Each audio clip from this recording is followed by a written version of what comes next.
శ్రీగురుభ్యో నమః. హరి ఓం. ఘనానాం త్వా గణపతిగుం భవామహే కవిం కవీనాముపమశ్రవస్తమం జ్యేష్ఠరాజం బ్రహ్మణాం బ్రహ్మణస్పద ఆనశృణ్వన్నోతభేసేధసాధనం శ్రీమహాగణాధిపతయే నమః. శ్రీగురుభ్యో నమః. హరి ఓం. అందరికీ కూడా నమస్కారం. నవంబర్ నెలలో ద్వాదశ రాశుల వారి ఫలితాలు ఏ విధంగా ఉండబోతున్నాయి? ఈ ద్వాదశ రాశుల వారు కూడా నవంబర్లో మీరు అనుకున్నటువంటి కార్యక్రమాలు దిగ్విజయం అవుతాయా? శత్రువు మిమ్మల్ని పొంచి ఉండడం వల్ల మీరు ఆర్థికంగా కానీ ఆరోగ్యపరంగా కానీ ఇబ్బందులు పడేటువంటి అవకాశం ఉందా? అసలు ఈ నవంబర్ నెలలో నేను అనుకున్నటువంటి స్థానానికి వెళ్ళడానికి ఏదన్నా అవకాశాలు ఈ నవంబర్ నెలలో మాకు దక్కుతాయా? ఈసారన్నా స్థిరాస్తులు చరాస్తులు లాంటివి ఏమన్నా మేము కొనుగోలు చేసేటువంటి అవకాశం ఉంటుందా? నూతన వ్యాపారాలు ఎప్పటి నుంచో ప్రారంభం చేద్దాం అనుకుంటున్నాము. ఈ నవంబర్లో ప్రారంభం చేస్తే గనక అది ఏమన్నా కలిసి వచ్చే అవకాశం ఉంటుందా? అసలు విదేశాలకు వెళ్ళే యోగం మా జాతక పరిమాణంలో ఉందా లేదా? ఆర్థిక సమస్యలు తగ్గి ఆనందంగా కుటుంబ పర్యంతము కూడా గడిపేటువంటి అవకాశం ఆ పరమశివుడు ఈ నెలలో మాకేమన్నా కలగజేస్తున్నాడా అనేటువంటి విషయాలు, అందులోనూ ఈ నెలలో ఏదన్నా ప్రమాదాలు జరిగితే వాటి నుంచి శృతిలో తప్పుకుని ప్రాణ సంకటం లేకుండా జరిగేటువంటి వ్యవస్థలు ఏమున్నాయి? ఈ నెలంతా కూడా ఎటువంటి దేవతారాధన చేయడం వల్ల మాకు కలిసి వచ్చేటువంటి అవకాశం లభిస్తోంది? దీంతో పాటుగా ఉద్యోగ స్థిరత్వం కానీ లేదా సంతాన సాఫల్యం చెందడం కానీ వివాహయుక్తానికి కానీ అసలు ఏమి మా యొక్క జీవితంలో మార్పులు జరుగుతున్నాయి, ఏమి జరగడం లేదు అనేటువంటి పూర్తి విషయాల్ని మనం ఇప్పుడు చర్చించుకుంటూ ఉంటాం. అయితే ప్రతి విషయము కూడా కేవలము గోచార రీత్యా మాత్రమే మీకు చెప్పడం జరుగుతోంది. వ్యక్తిగతమైనటువంటి జాతకం అనేటువంటిది వేరు, గోచార జరిగేటువంటి జాతకము వేరు. వ్యక్తిగతంగా మీ యొక్క date of birth, time, place of birth ఆధారంగా మీ వ్యక్తిగత జాతకాన్ని విశదీకరించడం జరుగుతుంది. ఒకవేళ అటువంటి డేట్ ఆఫ్ బర్త్లు మాకు తెలియవు గురుగారు అంటే గనక మీ ఫోటోను ఒకటి పంపించడం, మేము అడిగేటువంటి 3 ప్రశ్నలకి సమాధానాలు చెప్పడం వల్ల గణాంకమును కట్టి మీ సమస్యకు తగు పరిష్కారం ఖచ్చితంగా ఇవ్వడం జరుగుతుంది.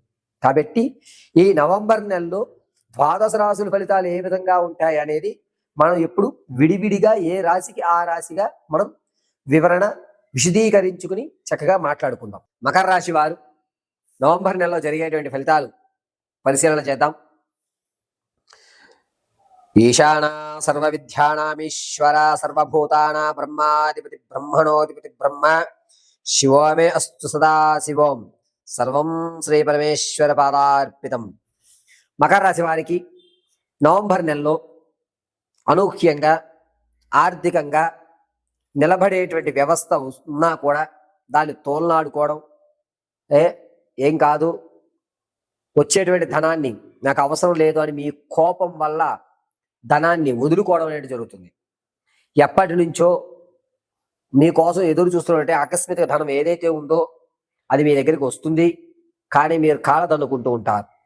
కోపము, ఆవేశము, ఆలోచనారహితము అనేటువంటివి మీ మెదడులో ఎక్కువగా సంభవిస్తూ ఉంటాయి. ఈ ఆలోచన అనేటువంటిది మిమ్మల్ని పూర్తిగా ఎప్పుడూ ప్రవర్తించినటువంటి విధంగా మీ ప్రవర్తన అనేటువంటిది ఉండడం వల్ల ఆర్థికంగా మీకు మీరే స్వయంకృత అపరాధం చేసుకుంటూ ఉంటారు. ఆరోగ్య విషయంలో చాలా జాగ్రత్తగా ఉండాలి. నరాలకు సంబంధించి ఇబ్బందులు కలుగుతున్నాయి. రాజకీయ నాయకులు మాత్రం కాస్త ఊరట కలుగుతోంది, జనాల్లో ఆదరణ పెరుగుతోంది. ఇన్ని రోజులు గుర్తించిన క్యాడర్ మిమ్మల్ని గుర్తించేటువంటి అవకాశం ఉంది. విద్యార్థుల విషయానికి వస్తే జ్ఞాపక శక్తి కొంచెం తగ్గుతుంది, అయినా కూడా మీరు అనుకున్న స్థాయిలో మీరు ఉండడానికి సాయశక్తిలా ప్రయత్నిస్తూనే ఉంటారు. ఇక మకర రాశిలో ఉన్నటువంటి వారు రియల్ ఎస్టేట్లో కానీ స్టాక్ మార్కెట్లో కానీ డబ్బులు వెచ్చిద్దాం అనేటువంటి వారు మీ నిర్ణయం ఖచ్చితం కాదు. దానివల్ల మీరు లేనిపోని వాటి మీద ఇన్వెస్ట్మెంట్ చేయడం వల్ల ధనాన్ని నష్టపోతూ ఉంటారు. వ్యాపారం చేసేటువంటి ఆలోచన వారు కేవలము పరోక్షంగా మాత్రం వ్యాపారం చేయండి, ప్రత్యక్షంగా చేయొద్దు. ఈ స్టేషనరీ కానీ పాలకు సంబంధించినది కానీ, లేదా డైరీ ఫామ్కి సంబంధించి కానీ, అదేవిధంగా స్మాల్ ఇండస్ట్రీస్ అంటే ఫ్యాబ్రిక్ వర్క్లను, లేకపోతే ఈ కుట్టు మిషన్లకు సంబంధించిన ఇటువంటి వ్యాపారాలు కలిసి వచ్చేటువంటి విధంగా చెప్పచ్చు. అయితే మకర రాశి వారికి చీటికి మాటికి కూడా ఆలోచన మారిపోవడం, క్షణంలో మీ యొక్క మైండ్ సెట్ మార్చేసుకోవడం అనేది జరుగుతుంది. మీ యొక్క మైండ్ సెట్ మార్చేసుకోవడం అనేది జరుగుతుంది. తాత ముత్తాత నుంచి వచ్చేటువంటి ఆస్తి ఏదైతే ఉందో దాన్ని నిలబెట్టుకునే అవకాశం ఎక్కడా లేదు. విలువైన వస్తువులు కూడా మీరు అమ్మేసుకుంటుంటారు. మీకు ఎంతో దగ్గర అవుతామని బంధువులు వచ్చినా వారిని దూరం పెట్టేటువంటి ఆలోచన కలుగుతుంది తప్ప ఎక్కడ కూడా కలిసి వెళ్దామనేటువంటి ఆలోచన లేదు. అంతేకాకుండా మకర రాశిలో ఉన్నటువంటి ఆడవారు చాలా జాగ్రత్తగా ఉండాలి. మీ మాటకి విలువ పెరుగుతూ ఉంటుంది. అంతేకాకుండా మీరు మాట్లాడేటువంటి ప్రతి మాట కూడా ఎదుటి వ్యక్తికి నచ్చి మీ నిర్ణయం ఖచ్చితమైన నిర్ణయం అని మిమ్మల్ని ప్రశంసలకు గురి చేస్తుంటారు. సంతానం కొరకు ఎవరైతే చూస్తున్నారో వారికి పుత్రికా సంతానం కలిగేటువంటి అవకాశం లభిస్తుంది. వివాహం కొరకు ఎవరైతే చూస్తున్నారో వారు ఖచ్చితంగా వివాహానికి సంబంధించినటువంటి అన్ని క్రతువులు కూడా జరుగుతూ ఉంటాయి. అంతేకాకుండా మన పిల్లవాడు అనిపించుకోవడం అనేది నవంబర్ నెలలో మకర రాశి వారికి జరుగుతుంది. అంతేకాకుండా ఈ మకర రాశిలో ఉన్నటువంటి ఆడవారు ఇతరుల దగ్గర నుంచి ధనం తీసుకోవడం, ఆ ధనాన్ని ఇవ్వడానికి మార్గాలు దొరకకపోవడం, దీంతో కొంచెం మానసిక ఇబ్బందులు కలగడం అనేది జరుగుతూ ఉంటుంది. ఆరోగ్య విషయంలో చాలా జాగ్రత్తగా ఉండాలి. మకర రాశిలో ఉన్నటువంటి ఆడవారికి గర్భసంచి వ్యవస్థ కానీ, మకర రాశిలో ఉన్న ఆడవారికి గర్భసంచి వ్యవస్థ కానీ, అదేవిధంగా వెన్నెముక సంబంధించిన ఇబ్బంది కానీ జరిగేటువంటి అవకాశం లభిస్తుంది. ఈ మకర రాశిలో ఉన్న ఆడవారు మీరు పలికేటువంటి ప్రతి మాట కూడా చాలా జాగ్రత్తగా ఆచితూచి చేసుకోండి. ఆరోగ్యపరంగా కొన్ని ఇబ్బందులు కలుగుతుంటాయి. ఈ మకర రాశిలో ఉన్నటువంటి వారు ఈ నెలంతా కూడాను గురుపారాయణ కానీ లేదా దత్తాత్రేయ పారాయణ కానీ చేసుకోవడం చాలా మంచిది. దీనివల్ల మీకు కలిసి వచ్చేటువంటి అవకాశం ఎక్కువ లభిస్తూ ఉంటుంది.